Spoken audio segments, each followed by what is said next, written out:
안녕하십니까. 이번에는 이제 그 변희재 대표가요, 다음 주에 그 박선원을 고소를 한다. 이런 이제 그 소식입니다. 제가 직접 변희재 대표하고 통화를 했고요. 아마 이제 그 박선원이 쪽에서 변희재를 고소를 아직 안 했다고 합니다. 못하죠.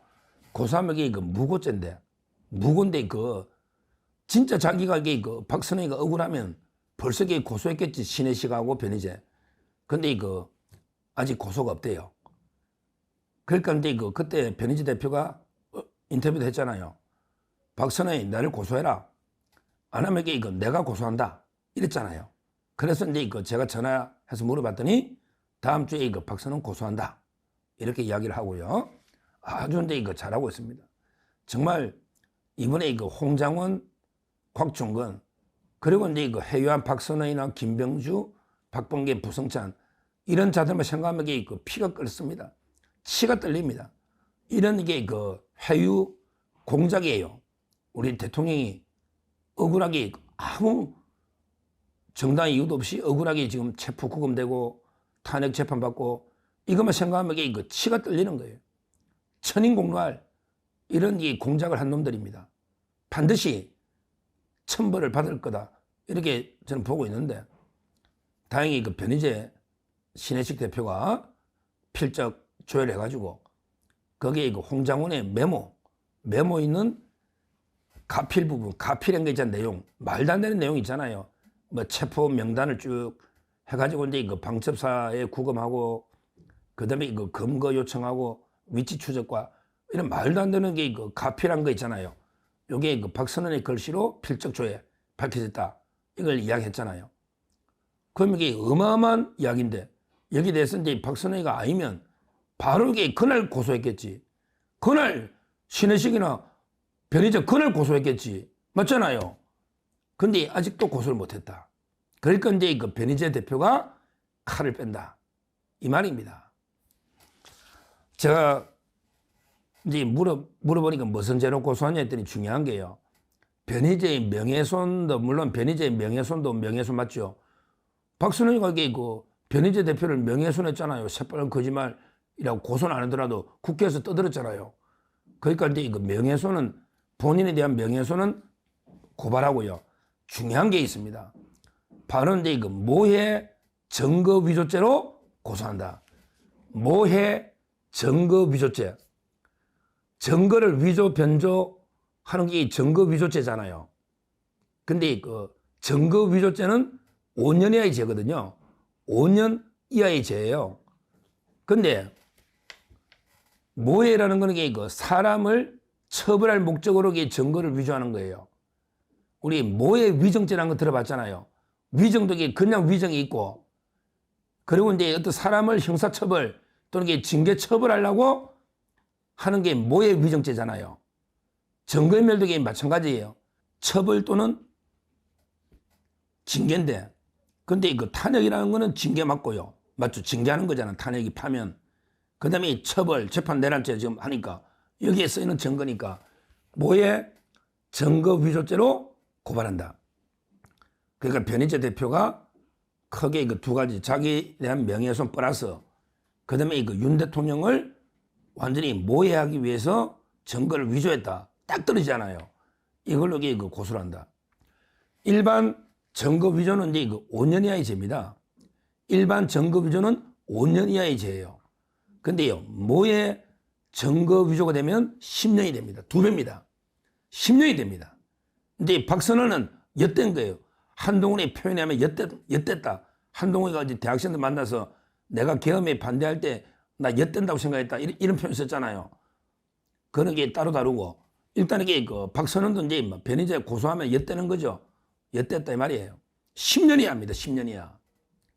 5년 이하. 일반 증거 위조는 5년 이하. 모해는 10년 이하. 반드시 수사하면요. 그러면 다시 감정을 공인된 국가수나 또 하겠죠. 근데 어차피 변희재 대표가 의뢰한 게 이게 국가수에서 최고 베테랑 감정인데 달라지겠습니까?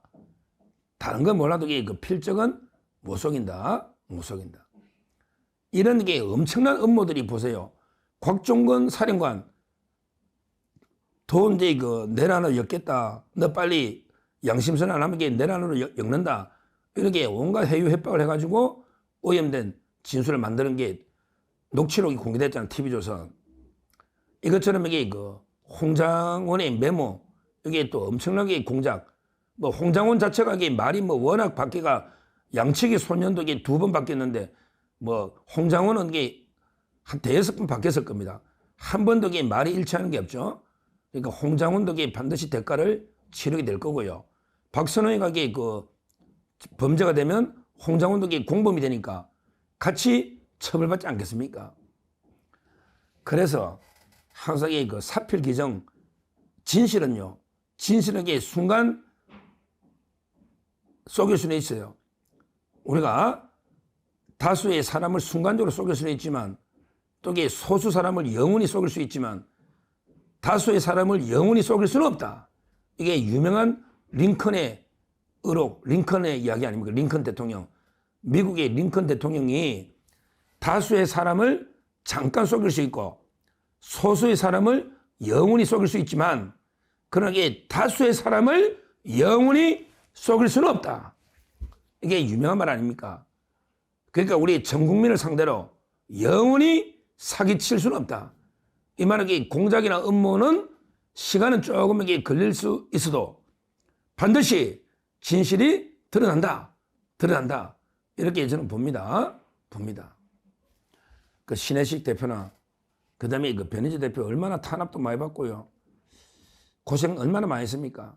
그 태블릿 PC의 진실을 밝히기 위해서 지금 8년째 이게 투쟁하고 있는 이런 게 분 아닙니까?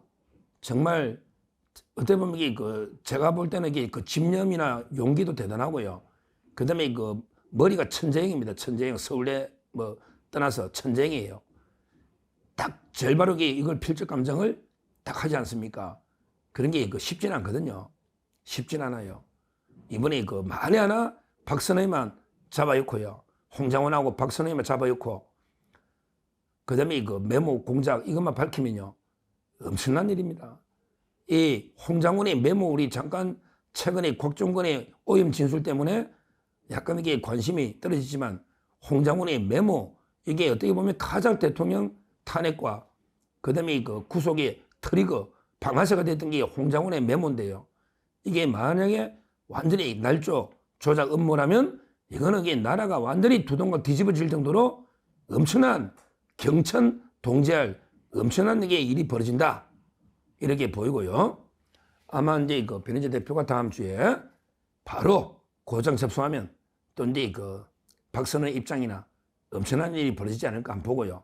진실은 항상 밝혀진다는 말씀 드리고 신혜식 변희재 대표 참 이게 고생하셨다. 정말 큰일 하셨다. 이렇게 말씀드리고 이제 홍장원과 박선은 고발 들어가면 이게 끝났다. 이렇게 평가를 하고요.